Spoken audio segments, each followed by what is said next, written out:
Hello students, welcome back to organised knowledge channel. और आज की वीडियो में हम करेंगे एनसीईआरटी बुक से चैप्टर फर्स्ट, विज्ञान विषय है। और ये जो चैप्टर है क्लास 6 का चैप्टर है। ठीक है, साइंस का क्लास 6 का चैप्टर हम करेंगे। भोजन यह कहाँ से आता है। सभी जानते हैं कि भोजन हमारे लिए बहुत ज़रूरी है। जो भी हमारी शारीरिक क्रियाएं होती हैं, जो भी हम दिन भर कार्य करते हैं, उनके लिए हमें क्या चाहिए? उनके लिए हमें भोजन चाहिए। सो इस अध्याय में हम डिस्कस करेंगे कि भोजन जो है वो कहाँ से आता है। आज आपने घर में क्या खाया था? बहुत सिंपल क्वेश्चन है। पता लगाइए कि आपके दोस्त ने आज क्या खाया था। क्या आपने कल और आज एक ही प्रकार का आहार लिया था? क्या यह सत्य है कि हम अलग अलग समय में भिन्न भिन्न प्रकार का आहार लेते हैं? तो बिल्कुल सत्य है, एक जैसा हम डेली आहार नहीं खाते हैं। नेक्स्ट देखिए 1.1 टॉपिक है विभिन्न खाद्य पदार्थ। खाद्य पदार्थ यानी जो खाने वाले पदार्थ हैं। क्रियाकलाप 1 है, विद्यालय में अपने दोस्तों से उन खाद्य पदार्थों की जानकारी प्राप्त कीजिए जो वे पूरे दिन में खाते हैं। यदि वे विभिन्न राज्यों के रहने वाले हों तो उनसे यह भी जानकारी प्राप्त करने का प्रयास कीजिए। अपनी नोटबुक में सारणी 1.1 की तरह यथासंभव अधिक से अधिक दोस्तों द्वारा खाए जाने वाले विभिन्न खाद्य पदार्थों की जानकारी प्राप्त कर सूचीबद्ध कीजिए। तो आपको क्या करना है, यहाँ पर आपको सारणी 1.1 दी गई है, हम क्या खाते हैं। सो अपने दोस्तों से पूछना है कि पूरे दिन में जो है उन्होंने क्या क्या कौन कौन से खाद्य पदार्थ खाए। और इस सारणी को आप बहुत आसानी से पूरा कर सकते हो। यहाँ पे आप अपने दोस्त का नाम लिख दोगे। जैसे राम है, उसने क्या खाया पूरे दिन में? उसने चपाती खाई है, चावल खाए होंगे। ठीक है, तो जो भी जो है आप पूछेंगे वो आंसर यहाँ पर लिख देंगे। नेक्स्ट देखिए, नेक्स्ट हम करेंगे अपने भोजन में हम अनेक प्रकार की चीज़ें खाते हैं। खाने की ये सभी चीज़ें किससे बनी हैं? पके चावल के बारे में सोचो। हम कच्चा चावल लेते हैं, उसे पानी में उबालते हैं और इसे तैयार करने पर हमें 2 पदार्थों या संघटकों की आवश्यकता होती है। तो अगर आप चावल बनाते हो तो आपने देखा है कैसे चावल बनाते हैं। पानी को उबाल के उसमें डालते हैं और चावल को क्या करते हैं, उसको पका लेते हैं। ठीक है, तो हमें यहाँ पर चावल की ज़रूरत पड़ी और साथ में किसकी ज़रूरत पड़ी? चावल और पानी की ज़रूरत हमें यहाँ पर हुई, यानी 2 पदार्थों या संघटकों की आवश्यकता हुई। दूसरी ओर कुछ भोजन तैयार करने में हमें कई संघटकों की आवश्यकता होती है। अब इसमें तो हमें 2 ही चीज़ें चाहिए थी, लेकिन कुछ पदार्थ ऐसे होते हैं जिसमें हमें 2 से ज़्यादा संघटक चाहिए। जैसे हम सब्जी बनाना चाहते हैं तो हम अलग अलग कई प्रकार की कच्ची सब्जियां, नमक, मसाला, तेल आदि की आवश्यकता हमें होती है। क्रियाकलाप 2 देखिए, सारणी 1.1 में सूचीबद्ध कुछ खाद्य पदार्थों को छांटिए और अपने दोस्तों तथा घर पर चर्चा करके जानकारी प्राप्त कीजिए कि इनको बनाने के लिए कौन कौन सी सामग्री चाहिए। इनको सारणी 1.2 में सूचीबद्ध कीजिए। वस्तु का नाम और उसमें प्रयुक्त कच्ची सामग्री के कुछ उदाहरण 1.2 में दिए गए हैं, कुछ अन्य को इस सूची में जोड़िए। तो देखिए बहुत ही सिंपल सारणी है। इसमें आपको दिया गया है खाद्य पदार्थ जैसे रोटी, चपाती। तो रोटी या चपाती बनाने के लिए क्या चाहिए?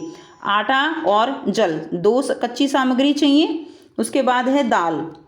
दाल बनाने के लिए कच्ची दाल, जल, नमक, तेल, घी, मसाले, ये सब चाहिए। ठीक है, इसी तरह हमने अभी देखा, आप इसमें और भी एग्जाम्पल लिख सकते हो। चावल बनाने के लिए हमें कच्ची सामग्री क्या चाहिए? चावल चाहिए और साथ में पानी चाहिए। तो इस तरह से आप और भी एग्जाम्पल लिख सकते हो। नेक्स्ट है हमने क्या देखा। कक्षा में चर्चा कीजिए कि क्या हम विभिन्न व्यंजनों में कुछ संघटक समान रूप से प्रयुक्त करते हैं। अच्छा, ये संघटक कहाँ से आते हैं? तो हमें इन्हीं क्वेश्चंस के आंसर जो है ढूंढने हैं कि ये जो संघटक हैं ये कहाँ से आते हैं।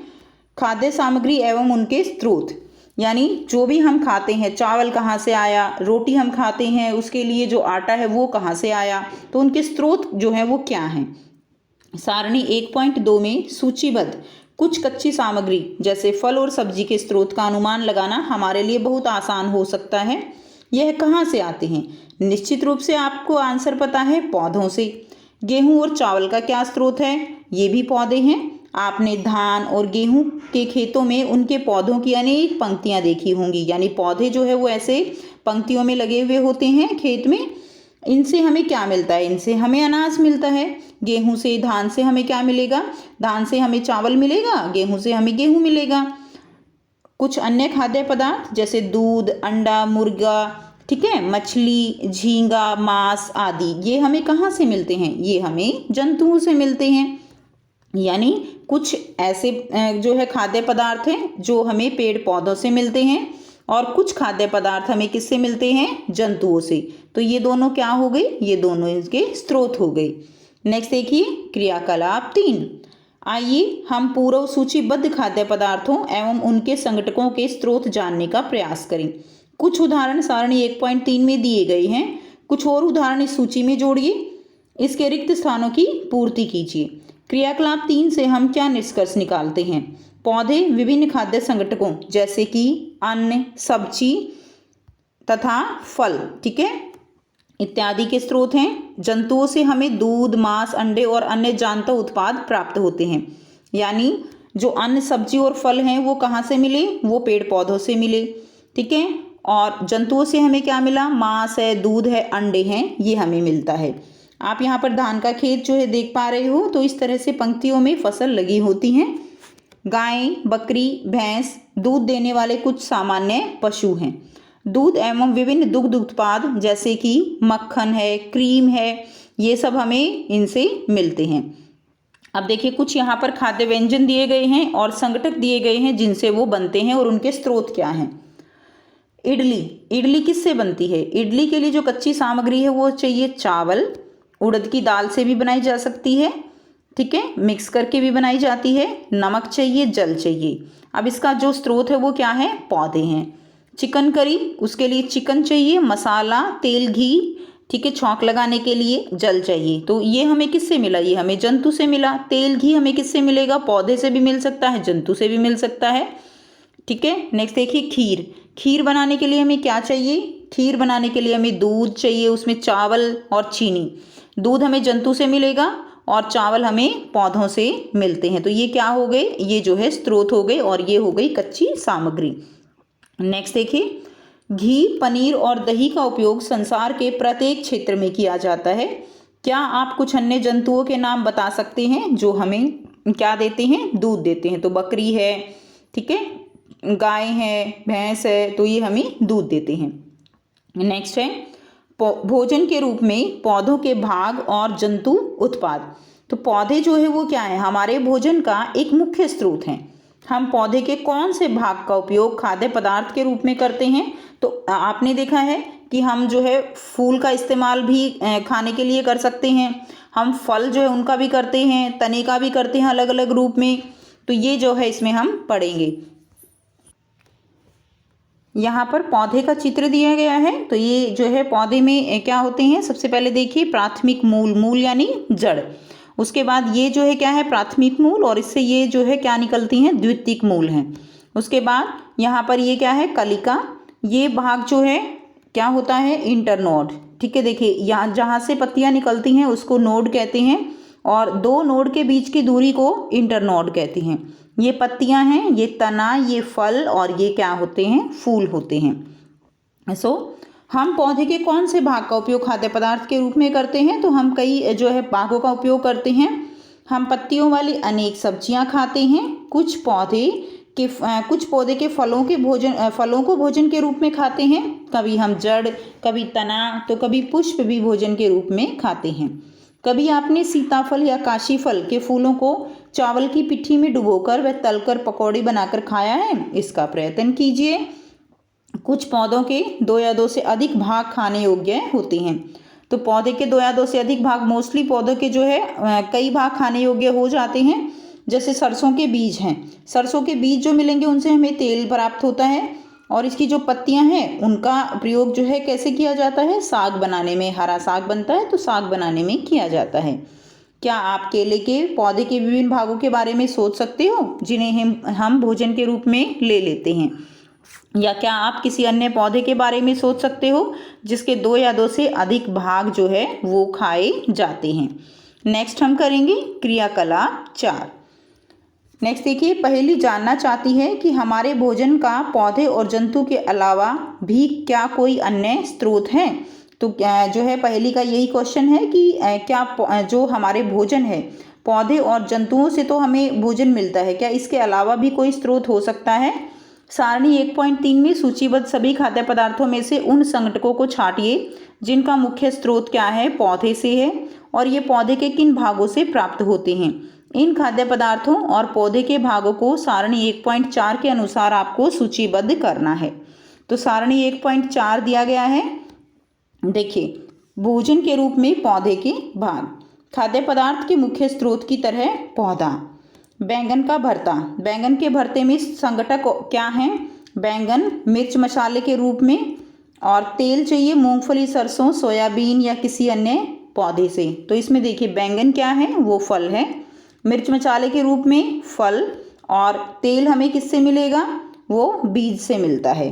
सो इस तरह से आपको यहाँ पर और भी आप लिख सकते हो कि किस पौधे का कौन सा भाग जो है किस तरह से प्रयोग होता है और वो हमें कहाँ से मिलता है। जैसे उदाहरण ले सकते हो, चपाती आप खाते हो, चपाती के लिए संघटक स्रोत क्या होगा, उसके लिए आटा होता है, ठीक है। तो आटा जो है वो हमें किससे मिलेगा, वो हमें, यानी यहाँ पर अगर आप लिखते हो जो आटा है वो हमें बीज जो है वो क्या चाहिए, हमें बीज चाहिए, ठीक है। तो ये क्या हो जाएगा, ये हमारा पौधे का भाग जो हमें संघटक देता है। तो हमें संघटक कौन देगा, यहाँ पे आप लिख देंगे बीज लिख देंगे। तो इस तरह से आप और भी एग्जाम्पल ले सकते हो। नेक्स्ट देखिए, हमारे आसपास के अनजान पौधों पर यह देखने के लिए परीक्षण न करें कि वे खाने योग्य हैं, कभी कभी पौधे विषैले भी हो सकते हैं। तो जो भी पौधे जो है उगे हुए होते हैं हमारे चारों तरफ, उनको हमें ऐसे ही नहीं खाना चाहिए, क्योंकि वो कैसे हो सकते हैं, वो विषैले यानी जहरीले हो सकते हैं। नेक्स्ट करेंगे क्रियाकलाप 5, मूंग अथवा चने के कुछ सूखे बीज ले लीजिए। तो ये क्या है, ये मूंग के बीज जो है, मूंग है, या चने के कुछ बीज ले सकते हो। अब इनमें से कुछ बीजों को जल से भरे एक पात्र में डाल दें। अब आपको क्या करना है, बीजों को एक पात्र में डाल देना है और एक दिन के लिए छोड़ देना है। अगले दिन जल को पूरी तरह निकाल दें और बीजों को गिलास में रहने दें। उन्हें एक गीले कपड़े में लपेटकर एक ओर रख दीजिए। अब क्या आप बीजों में से कुछ परिवर्तन देखते हैं? क्या छोटी सी एक सफ़ेद संरचना बीज में से निकल आती है? यदि हाँ, तो बीज अंकुरित हो गए हैं। तो आपने भी देखा है कि इस तरह से अगर आप जो है इनको जो है छोड़ देते हो, गीला करके रुई में लपेट सकते हो, गीले कपड़े में लपेट दोगे तो क्या होगा, ये जो है इस तरह से इनमें सफ़ेद सफ़ेद संरचनाएं ऐसे निकल आती हैं, जिसको हम क्या कहते हैं, जिसको हम अंकुरित कहते हैं, अंकुरण हो गया है इनका, ठीक है। आप इस क्रियाकलाप को घर पे भी बहुत आसानी से कर सकते हो। यदि नहीं तो बीजों को पानी में धोएं, पानी निकाल दें और गीले कपड़े से ढककर अगले दिन के लिए छोड़ दें। तो अगर अभी नहीं, अगर एक दिन में नहीं निकलते हैं तो आप उसको और गीला करके छोड़ सकते हो।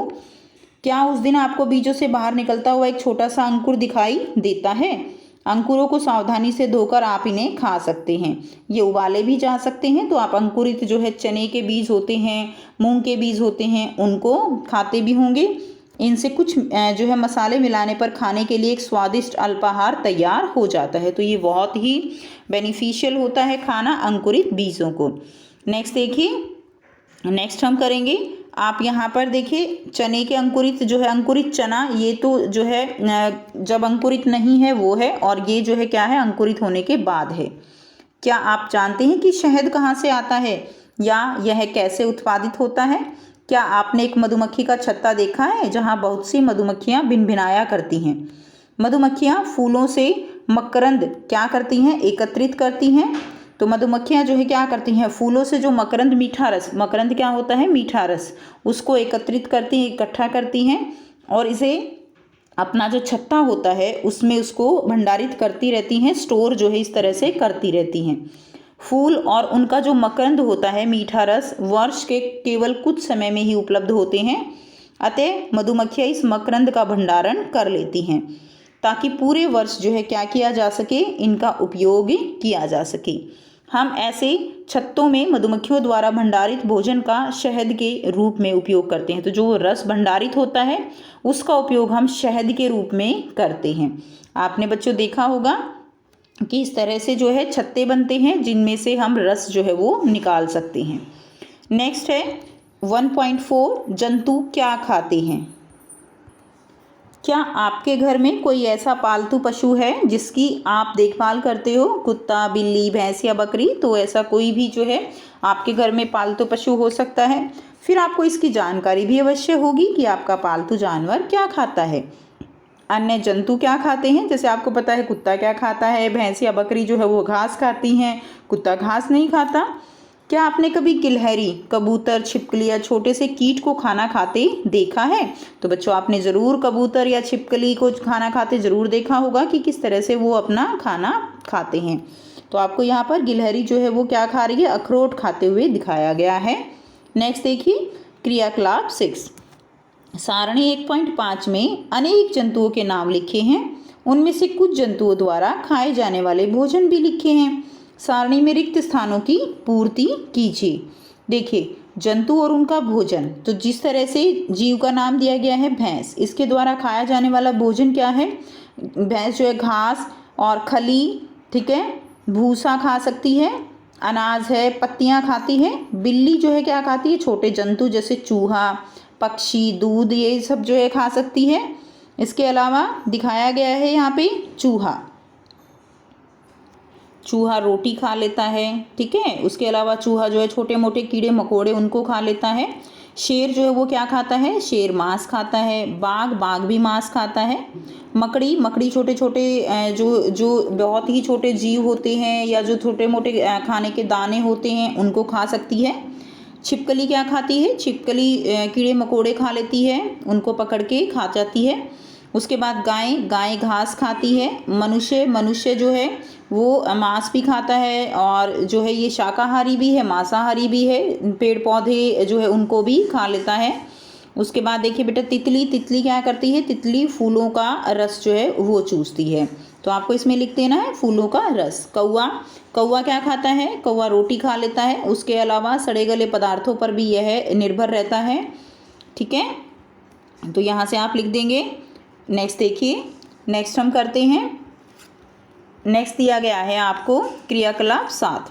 फिर से सारणी 1.5 को ध्यान से देखिए। तो अभी हमने सारणी को किया और इसके जंतुओं को 3 वर्गों में विभाजित कीजिए। पहला वर्ग कौन सा है? केवल उन जंतुओं के नाम लिखिए जो केवल पौधे और पादप उत्पाद खाते हैं। तो जो पौधे और पादप उत्पाद खाते हैं उन्हें हम क्या कहते हैं? उन्हें शाकाहारी जंतु कहते हैं। यहाँ कुछ जंतु ऐसे हैं जो दूसरे प्राणियों को खाते हैं और इन्हें दूसरे वर्ग में रखते हैं। इन प्राणियों को हम क्या कहते हैं? मांसाहारी जंतु कहते हैं। यानी हमने क्या पढ़ा? एक शाकाहारी, एक मांसाहारी। शाकाहारी जो पादप उत्पाद खाएंगे, मांसाहारी जो मांस खाते हैं। एक तीसरी कैटेगरी भी होती है। क्या आप कुछ ऐसे जंतुओं को जानते हैं जिनका भोजन पौधे और जंतु दोनों ही होते हैं? इसे तीसरे वर्ग में रखिए। जैसे अभी हमने पढ़ा ना मनुष्य, वो सर्वाहारी जंतु होते हैं, यानी जो घास फूस भी खाते हैं और मांस भी खाते हैं। अब आप इन्हें सारणी 1.6 के अनुसार 3 अलग अलग वर्गों में रख दीजिए।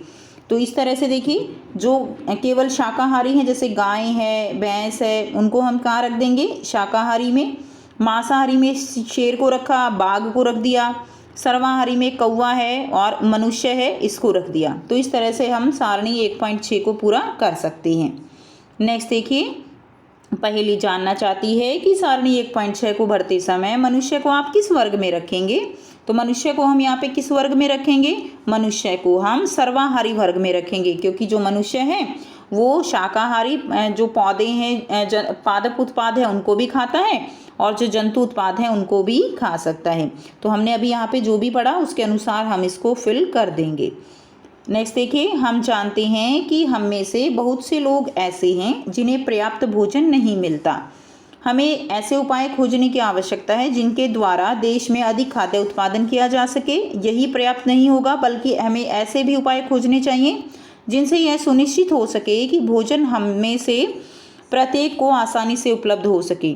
तो हमारे जो है बहुत से लोग हमारे देश में ऐसे हैं जिनको पूरी तरह से पर्याप्त भोजन जो है वो पोषण नहीं मिलता। सो हमें कुछ ऐसे तरीके खोजने की आवश्यकता है। तो पहला तरीका तो बच्चों आप यही रख सकते हो कि हमें भोजन को व्यर्थ नहीं जाने देना चाहिए। जितनी आवश्यकता हो उतना ही हमें अपनी जो प्लेट है, थाली है, उसमें लेकर खाना चाहिए और हमें उसको वेस्ट नहीं करना चाहिए। उसके अलावा कुछ ऐसी टेक्निक हमें खोजनी चाहिए जिनसे हम ज़्यादा से ज़्यादा जो है भोजन का जो अनाज है उसका उत्पादन कर सकें। सो ये आपकी कंप्लीट चैप्टर हो गया। आई होप आपको अच्छे से समझ आया है। अब हम इसका सारांश देखेंगे। सारांश में भारत के विभिन्न प्रदेशों में खाए जाने वाले भोजन में बहुत अधिक विविधता होती है। तो देखिए अलग अलग प्रदेश हैं, जैसे गुजरात है वहाँ पर खाना अलग है, हरियाणा में खाना कुछ जो है डिफरेंट होगा, बंगाल का खाना कुछ और डिफरेंट होगा। तो आप अलग अलग जो राज्य हैं उनके अनुसार उसमें खाने में विविधताएं पाई जाती हैं। हमारे भोजन के मुख्य स्रोत कौन से हैं? पौधे तथा जंतु। जो जंतु केवल उत्पादक खाते हैं उन्हें क्या कहते हैं? उन्हें शाकाहारी कहते हैं। और जो जंतु केवल जंतुओं को खाते हैं उन्हें हम क्या कहते हैं? मांसाहारी, जैसे हमने पढ़ा शेर। जो जंतु पादप तथा दूसरे प्राणी दोनों को ही खाते हैं उन्हें क्या कहते हैं? सर्वाहारी, जैसे कि मनुष्य। नेक्स्ट हम इसका अभ्यास करेंगे। पहला जो प्रश्न है, क्या सभी जीवों को एक ही किस्म के भोजन की आवश्यकता होती है? तो उत्तर क्या लिखेंगे? नहीं, सभी जीवों को एक ही किस्म के भोजन की आवश्यकता नहीं होती है। हमने अभी पढ़ा कुछ शाकाहारी हैं, कुछ मांसाहारी हैं। ये विभिन्न प्रकार के भोजन अपने शारीरिक बनावट, आवास और आंतरिक अंगों के आधार पर ग्रहण करते हैं। विभिन्न खाद्य पदार्थों के ग्रहण करने के आधार पर जीव 3 प्रकार के होते हैं। पहला है शाकाहारी, जो केवल पादप उत्पाद खाते हैं। दूसरा मांसाहारी, जो केवल जंतु उत्पाद ही खाते हैं। तीसरा है सर्वाहारी, जो पादप और जंतु दोनों उत्पादों को खा लेते हैं। प्रश्न 2 है, 5 पौधों के नाम लिखिए और बताइए कि इनके कौन से भाग का उपयोग खाद्य पदार्थ के रूप में होता है। तो उत्तर लिखेंगे आलू। आलू का कौन सा भाग हम प्रयोग करते हैं? आलू जो है वो तने के रूप में इस्तेमाल किया जाता है। नेक्स्ट देखिए मूली। मूली की जड़ और तना, पत्ता, ठीक है। मूली जो है वो क्या है? एक जड़ है। जिस तरह आलू क्या है बच्चों? आलू जो है वो एक तना है। मूली जड़ है और उसके पत्तों का भी इस्तेमाल हम करते हैं। नेक्स्ट देखिए नंबर 3 अमरूद। अमरूद जो है फल। नंबर 4 गाजर क्या है? जड़ है। और गेहूं, गेहूं के बीज का इस्तेमाल किया जाता है। नेक्स्ट है प्रश्न 3, कॉलम 1 में दिए गए खाद्य पदार्थों का मिलान कॉलम 2 से कीजिए। तो कॉलम 1 में दिया गया है दूध, दही, पनीर, घी। ये क्या हैं? ये सभी जो हैं जंतु उत्पाद हैं। दूसरा है पालक, फूल गोभी, गाजर। ये सब क्या हैं? ये सारी क्या हैं? सब्जियां हैं, ठीक है।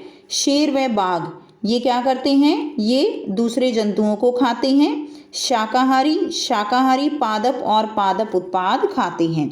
सो इस तरह से आप इसको मैच कर लेंगे और आंसर यहाँ से आप लिख लेंगे। नेक्स्ट देखिए क्वेश्चन नंबर 4 है, दिए गए शब्दों से रिक्त स्थानों की पूर्ति कीजिए। बाघ एक डैश है क्योंकि यह केवल मांस खाता है। तो जो मांस खाते हैं वो क्या है? मांसाहारी। तो ये आपका क का आंसर हो जाएगा। नेक्स्ट है हिरण केवल पादप उत्पाद खाता है, इसलिए इसे क्या कहा जाता है? इसलिए इसे शाकाहारी कहा जाता है।